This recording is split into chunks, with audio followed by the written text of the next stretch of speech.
స్తోత్రం కలుగునుగాక. చిన్న సమాచారం, జరిగిన సంఘటన. ఈ మధ్య కాలంలోనూ సంవత్సరం లెక్కలేదు కానీ ట్రైన్ వెళ్తూ ఉంది. ఒక పెద్ద అయిన ముసలైన ట్రైన్లో సువార్త ప్రకటిస్తున్నాడు. సూటు బూటు వేసుకోలేదు కానీ సామాన్యమైన ప్రయాణికుడుగానే ఉన్నాడు, పేదవానిగా ఉన్నాడు, సామాన్యమైన ప్రయాణికుడుగానే ఉన్నాడు. ఆయన ఆ ట్రైన్లో అలాగా కంపార్ట్మెంట్లో తిరుగుతూ యేసుని నమ్ముకోండి, యేసు ప్రభు సజీవుడు, ఆయన చచ్చిపోలేదు, మన పాపాల కోసం చనిపోయాడు, ఆయన సజీవుడు, ఇప్పటికీ బ్రతికే ఉన్నాడు, ఆయనంది పాపక్షమాపణ అంటూ ఆ కంపార్ట్మెంట్లో తిరుగుతూ మళ్ళీ వెనక్కి వస్తామంటే ఒక ఆమెకు బాగా కోపం వచ్చింది. ఇక్కడ ప్రకటిస్తావేంటి అని కేకలేసింది. ఒక నెట్టు నెట్టింది. కాస్త తూలాడు కానీ ముందుకెళ్ళిపోయాడు. కూర్చున్నాడు. కానీ పరిశుద్ధాత్మ లే మాట్లాడన్నాడు. లేచాడు. మళ్ళీ కంపార్ట్మెంట్ చివరికి వెళ్ళాడు. ట్రైన్ నడుస్తూనే ఉంది. అక్కడ నిలబడి మళ్ళీ అదే మాట. పెద్ద ప్రసంగాలు రెఫరెన్స్లు ఏం కాదు. యేసు సజీవుడు, బ్రతికే ఉన్నాడు, ఈరోజు మన మధ్యన ఉన్నాడు, మన పాపాలు ఒప్పుకుంటే మనకి క్షమాపణ, యేసు సజీవుడు అంటూ మళ్ళా వస్తున్నాడు. ఈమె మరలా సీట్లోంచి లేచింది. చాలా కోపంతో లేచింది. ఏదేదో అన్నది. అయినా నిలబడ్డాడు ఆయన. అవునమ్మా నిజమా నేను చెప్పేది అన్నాడు. కాలు చెప్పు తీసింది. ఆ చెంప ఈ చెంప నిజంగా జరిగిందట. ఆ చెంప కట్టేస్తే జనం అదేంటమ్మా అని అనేవారు ఉన్నారు.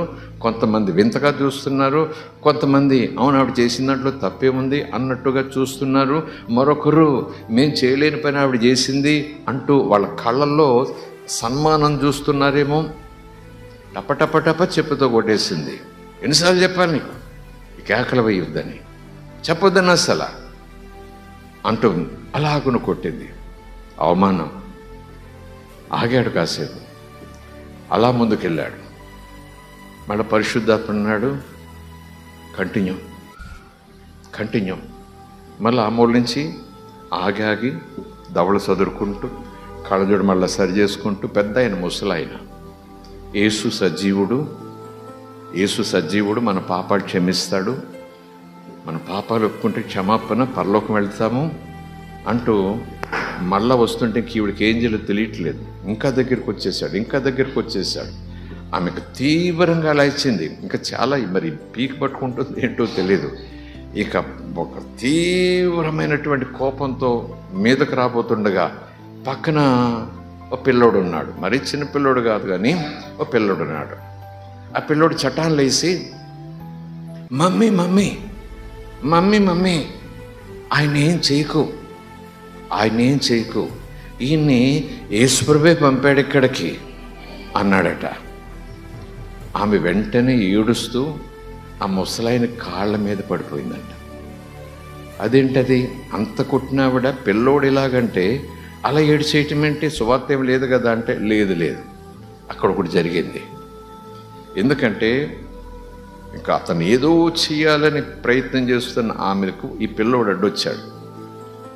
నిజానికి ఆ పిల్లోడు మమ్మీ యేసుప్రభువే ఆ వ్యక్తిని ఇక్కడ పంపాడు, ఈయన యేసుప్రభు పంపాడు అందుకే వచ్చాడు అన్న పిల్లవాడట పుట్టుకతోనే మోగవాడట.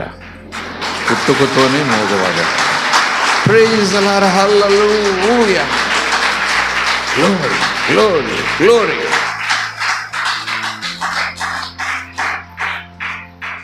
ఆమెకి ఇంకా కాళ్ళు చేతులు వణికిపోయాయి. భయపడిపోయింది, తట్టుకోలేకపోయింది. కళ నిజమా? తాను కడుపులో పెంచింది, కన్నది, ఈరోజు వరకు పెంచింది, లేదు మూగోడు అలాగే.